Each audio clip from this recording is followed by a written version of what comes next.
Salve, companheiros de grid! Hoje estamos aqui pela última vez no ano para falar sobre milionários correndo em círculos.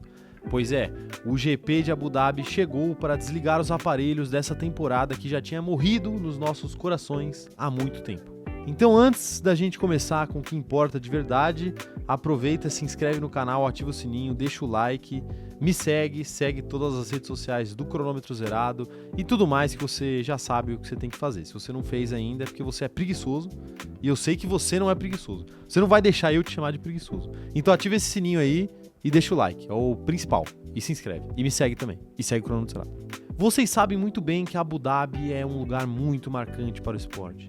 Várias disputas extremamente acirradas já aconteceram por lá. E sim, essa terra virou quase que um templo do esporte. Pois é, estou falando dos campeonatos de jiu-jitsu que acontecem por lá frequentemente. Mas além disso, também de vez em quando rolam umas corridas de Fórmula 1. Mas o grande problema de Abu Dhabi não são os campeonatos de jiu-jitsu quando se trata de Fórmula 1, e sim que Abu Dhabi é a última corrida do ano. E o que acontece é que na grande maioria das vezes, lá rola um puta clima de fim de festa. Basicamente ninguém vê motivo pra estar ali, mas tá todo mundo apenas esperando a festa acabar pra poder ir embora. Que é o clássico medo de rolar aquele FOMO, que é o Fear of Missing Out. Todo mundo tem medo de perder alguma coisa, por isso ninguém sai até acabar. Você tem esse medo? Eu tenho senhor? um pouco. Eu tenho também, eu não saio antes de acabar as coisas. Raramente eu saio também, mano. Porque vai acontecer alguma coisa muito da hora, eu não tô lá. E como vocês sabem que não tem nada pra fazer numa festa que já acabou, a gente tem aqui que ficar procurando alguma fofoca pra trazer algum assunto nesse vídeo aqui pra vocês. E essa Race Week começou com uma belíssima de uma fofoca, com Christian Horner dizendo que Lewis Hamilton pediu para pilotar uma Red Bull neste ano de 2023. Mas, como diria Rafa Kalimann, cada um tem a sua verdade, e Lewis Hamilton falou que, na verdade, quem veio atrás dele foi o próprio Christian Horner. Mas antes de dizer quem tem razão ou não tem razão, eu já paro por aqui para dizer que isso nunca será aceito por Deus. O patrão na Red Bull é o equivalente a, sei lá, o Messi jogar com o Cristiano Ronaldo. Não pode.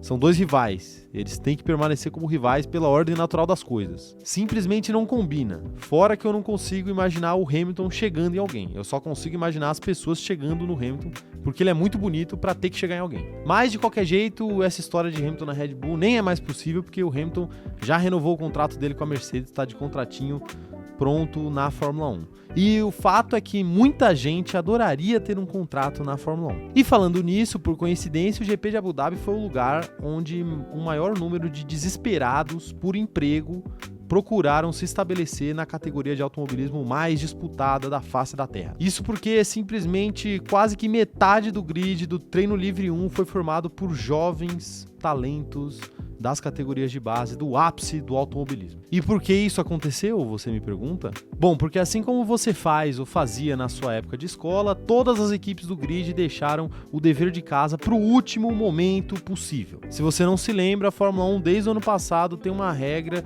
que obriga as equipes a colocarem jovens pilotos para correrem pelo menos 2 sessões de treino livre ao longo do ano. E acontece que todo mundo deixou para cumprir essa regra na última corrida. O que nos levanta um outro questionamento, que é o seguinte: e se caísse um raio no meio da pista que evitasse com que os nossos jovenzinhos corressem os 2 treinos livres do GP de Abu Dhabi? Eu chuto que misteriosamente a Liberty Media poderia desclassificar todas as equipes e dar o título para o nosso Logan Sargent, o Capitão América, novo campeão da Fórmula 1 de 2023. Eu sou a favor, mas a gente sabe que na Fórmula 1 geralmente tudo acaba em pizza e provavelmente ia rolar só uma multinha. E fato é que, independente de qualquer desejo pessoal, não caiu raio nenhum e Logan Sargent segue sem ser o campeão da categoria. Aliás, se parar pra pensar, ele foi campeão sim, mas de outra coisa, da taça "Gostamos muito de você, mas não o suficiente para te dar um emprego, seu bagre". Achei que você ia falar que ele era campeão do troféu de desconstrutores.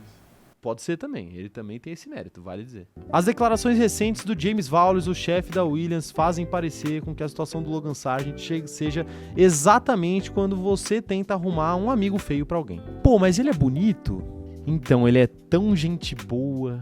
Curiosamente, a exata mesma situação que passa Mick Schumacher como o piloto reserva da Mercedes. Mas é melhor a gente deixar isso quieto, porque eu já mexi nesse vespeiro no Twitter essa semana. E eu tenho muito apreço pelas minhas contas, apesar de não parecer. Mas voltando a falar de treino livre, quem tá com o passe caro de verdade é o Filipe Drugovich, que simplesmente meteu um P2 ao lado de George Russell e de Daniel Ricciardo, fechando o pódio aí do primeiro treino de Abu Dhabi. E eu não sei vocês, mas eu prefiro não me manter otimista, porque vocês sabem muito bem que o meu lema é que só há decepção quando há expectativa. Então, eu prefiro não ter expectativas para a temporada de 2024. Só que no final das contas não foi só isso que rolou nos treinos livres de Abu Dhabi. Nosso campeão Max Verstappen não tinha um GP estreante nos Estados Unidos esse final de semana para reclamar, então ele decidiu arrumar um outro tipo de confusão: ultrapassar carros no pit lane, já que ele é extremamente apressadinho. E isso até que era permitido, justiça seja feita para o nosso Max. Mas depois da confusão toda que rolou, o pessoal decidiu mudar as regras. E isso faz com que, pela terceira vez na história, uma regra tenha sido alterada na Fórmula 1 por conta de Max Verstappen. As outras duas foram a proibição de termos menores de idade pilotando um carro de Fórmula 1 depois que o nosso holandesinho assumiu um assento antes dos 18 anos. Será que dá pra enquadrar o Christian Horner e o Adrian Newey em exploração infantil pra acabar com a temporada da Red Bull? Exploração infantil, cara? Você não é advogado, mas você pode me responder? Eu acho que, se você for saber, você pode incriminar qualquer pessoa por qualquer coisa. É verdade. E a terceira e última vez que mudaram uma regra por causa de Max Verstappen, é claro, foi quando deixaram um comissário de prova escolher especificamente quais carros iam passar o safety car na prova de 2021. E se você pensa que acabou, você está muito enganado, porque as corridas de Abu Dhabi são tão ruins que até os treinos livres são mais interessantes do que aquilo que acontece no domingo. Carlos Sainz enfiou o carro no muro numa linda homenagem ao seu companheiro de equipe Charles Leclerc, e isso fez com que a Ferrari ameaçasse não correr por medo de romper o teto de gastos. Mas apesar de provavelmente isso ser só uma pressãozinha do cavalinho rampante na FIA para que eles não contassem o incidente do bueiro dentro do orçamento oficial da Ferrari, a grande realidade é que talvez fosse melhor que a Ferrari realmente não corresse em Abu Dhabi. Até porque Carlos Sainz conseguiu a proeza de ser eliminado no Q1 em plena disputa do campeonato de construtores contra a Mercedes, que por sinal foi acusada de ter atrapalhado o espanhol a abrir a sua última volta rápida antes do fechamento da primeira parte do treino classificatório. Pois é, parece que Carlos Sainz foi prejudicado pelo cronômetro zerado. De qualquer forma, tá bonito de ver aí essa disputa entre Carlos Sainz e Mercedes. Em Las Vegas foi o Sainz que se deu melhor, em Abu Dhabi foi a Mercedes que se deu melhor. Tá lindo de ver a desonestidade de todos os envolvidos nessa briga. Mas, choros ferraristas à parte, o ano terminou sem surpresas no quesito qualifying e Max Verstappen marcou mais uma pole para o ano de 2023. E essa pole pelo menos gerou uma disputa muito interessante entre Max Verstappen e Charles Leclerc bem no comecinho da prova. É uma pena que o nosso holandês esse ano tá mais largo atrás do que o padre Marcelo Rossi. Você acha que o Verstappen tá largo atrás? Bom, e depois disso, o momento mais interessante que apareceu na nossa tela foi Yuki Tsunoda liderando a prova, o que rendeu até um aviso da transmissão. E me surpreende muito que eles tenham esse tipo de aviso preparado para o caso de alguma eventualidade. Mas ver a previsão do tempo em Las Vegas, ninguém quis, né? Mas todo mundo sabe, no final das contas, que a grande emoção dos pontos corridos na última rodada tá na tabela, na parte de cima e na parte de baixo. Sorte da Alpine, que ela nunca precisa se preocupar com isso, porque ela nunca tá nem em cima e nem embaixo. Zero emoção, marasmo total. Aliás, marasmo é uma palavra que descreve bem a corrida de Charles Leclerc, que estava tão entediado que preferiu ficar criando teorias da conspiração do que em de fato correr.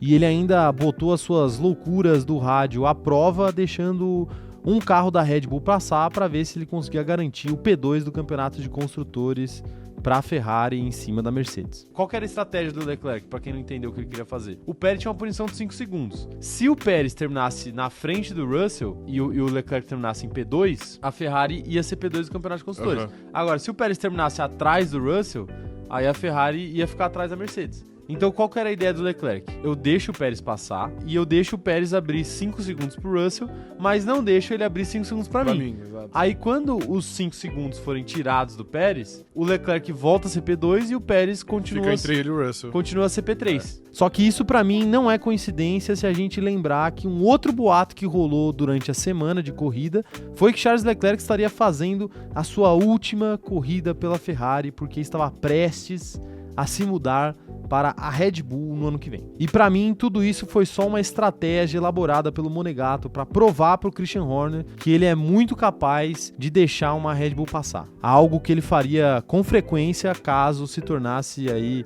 piloto da Red Bull e companheiro de Max Verstappen. Mas o GP de Abu Dhabi não tem nada a ver com as teorias de conspiração de Charles Leclerc, é sempre muito bom a gente lembrar que essa pista já foi muito pior. 2 anos atrás fizeram diversas mudanças aí para alegria de Galvão Bueno, que odiava o traçado original. Se você em casa achou que foi uma corrida de poucas emoções, o culpado tem nome.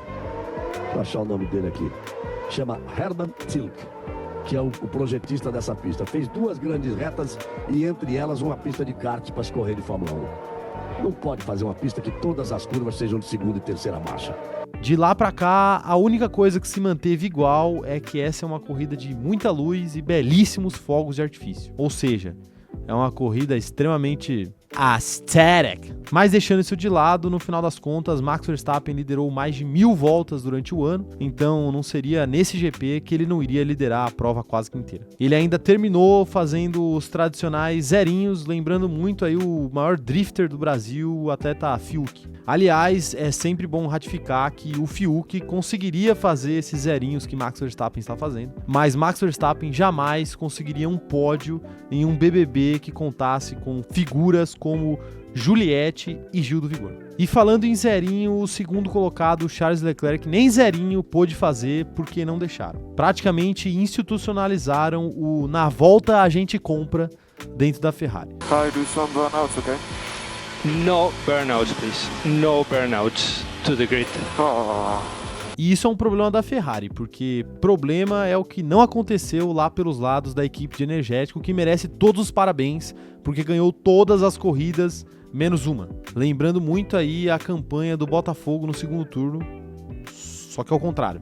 A própria Mercedes, inclusive, parece também ter homenageado o nosso glorioso ao fazer uma greve de vitórias e tendo ficado pela primeira vez desde 2011, um ano inteiro sem ganhar corrida nenhuma. É um triste fim para as flechas de prata que agora podem ser chamadas, no máximo, de palitos de madeira. Enquanto isso, Fernando Alonso também não ganhou prova nenhuma, mas garantiu o P4 no campeonato de pilotos, o que é a melhor colocação dele desde 2013. É o vovô aí mostrando que panela velha é que faz comida boa, apesar de, falando em panela, ele não ter comparecido ao jantar anual dos pilotos. Nem ele e nem Max Verstappen, que provavelmente arregou para não ter que cumprir a tradição do campeão pagar a conta de todo mundo. Até porque esse ano ele carregou a categoria nas costas e aí pagar um jantar além disso tudo já seria pedir demais, né? E no fim foi isso aí. O top 10 da corrida ficou assim. E o campeonato de pilotos e de construtores ficou assim. Agora a Fórmula 1 entra de férias e eu literalmente estou desempregado até o dia 2 de março, então, por favor, me indiquem freelas aí, porque assim como o jantar dos pilotos desse ano, também não tem nenhum campeão na minha vida para pagar as minhas contas. Dito isso, não tenho mais nada a dizer, eu vou atualizar o meu LinkedIn junto com o meu mano Logan Sargent. Muito obrigado, até a próxima e tchau, tchau.